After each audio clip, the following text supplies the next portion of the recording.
a brother was fighting death to save his sister.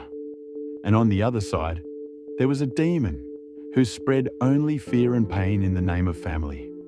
The episode begins right where Tanjiro was facing Lower Moon 5, Rui. The entire forest was filled with his deadly threads. Razor-sharp webs were flying everywhere in the air, and escaping those threads seemed almost impossible. Tanjiro was standing in front of Rui with his broken sword. His hands were trembling, there were deep cuts on his body, and with every breath, the pain was increasing. Rui says with his creepy smile, "Will you still not give up?" And in the very next moment, he throws his deadly threads towards Tanjiro. Tanjiro somehow escapes those webs, but new wounds are formed on his body. Just then, he notices that his sword has also cracked. Tanjiro looks at his sword in shock. He apologizes to his swordsmith in his heart. Over on the other side, Inosuke was still fighting the Spider Father. But then, suddenly, Giyu appears in front of him, and without putting in any effort, cuts off the Spider Father's hand in just one slash. Inosuke's eyes are left wide open. He doesn't understand at all how a human can move with such speed. The Spider Father tries to attack again. But Giyu again calmly swings his sword, and this time, the entire monster is cut into pieces.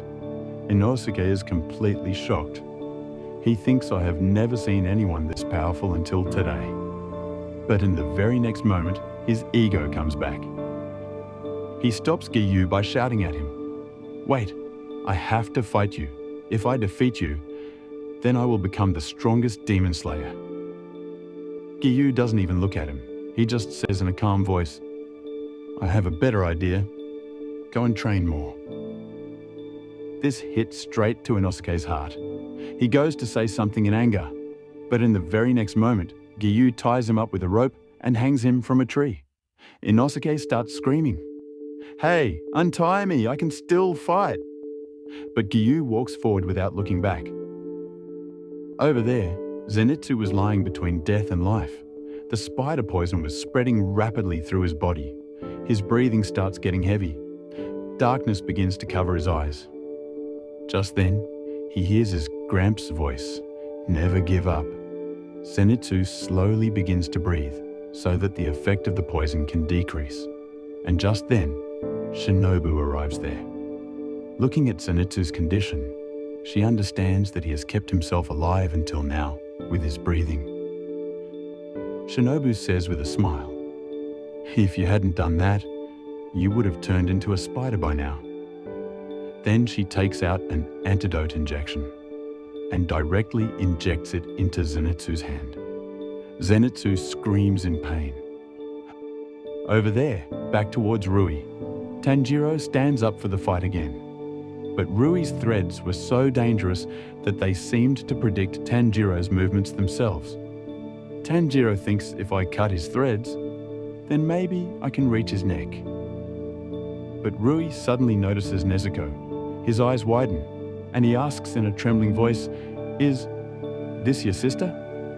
Tanjiro immediately replies, "Yes, she is my sister." Rui now stares at Nezuko. For the first time, he had seen true love between a brother and sister, and this very thing makes him obsessed. Suddenly, Rui turns towards his fake sister. She was trembling out of fear, but Rui cuts her neck with his threads. His fake sister begs for one more chance while crying, but Rui says, in a cold voice, "If you want to be a family, then play your role." Then he turns towards Tanjiro, "Give your sister to me, and I will leave you alive." Hearing this, anger fills Tanjiro's eyes. He shouts, "Nezuko is not an object. She has emotions, feelings. She will never become your sister." Rui's face becomes terrifying. He moves his hair, and the number of Lower Moon 5 appears in his eye. Tanjiro understands. This is the most dangerous demon he has fought so far.